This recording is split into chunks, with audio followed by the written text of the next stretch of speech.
فهد المولد، يعني ما اعرف اقول لكم مبروكين ولا هارد لكم؟ مبروكين طبعا على الفوز، هارد لكم على الخروج. أول شيء بسم الله الرحمن الرحيم، الحمد لله رب العالمين.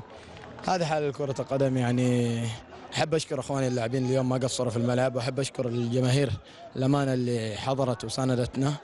الحمد لله على كل حال، يعني زي ما قلت لك احنا كنا نتمنى أن نصعد، لكن الله ما أراد.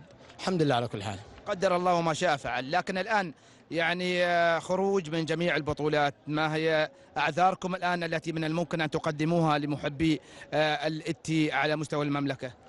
والله أنا ما أدري إيش أقول لك. يمكن جمهور الاتحاد أظن أنه فاهم واعي. يعني للأمانة احنا نعاني من مشاكل كثيرة داخلية.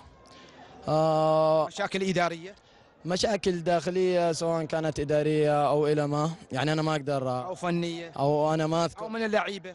والله شوف للأمانة يعني الخطأ لنا كلنا للأمانة، لكن اللعيبة قصروا وأيضا الإدارة قصرت. يعني زي ما قلت لك احنا نعاني من مشاكل كثير ما يعلم بها يعني إلا الله. أنا أظن اللي داخل النادي يعرف مشاكل نادي الاتحاد، يعرف إيش السبب يعني في نادي الاتحاد. أظن أن الجمهور الحين واعي وصار عارف، يعني فهم إيش اللي احنا نقصده، وإن شاء الله عاد. كلمه اخيره فهد، لمن توجه اللوم بامانه وبصراحه؟ والله انا ما اوجه يعني لاحد معي. الكل. احنا اللاعبين اخطانا، وايضا اداره النادي اخطات في حقنا. شكرا. يعني كان هذا تصريح من فهد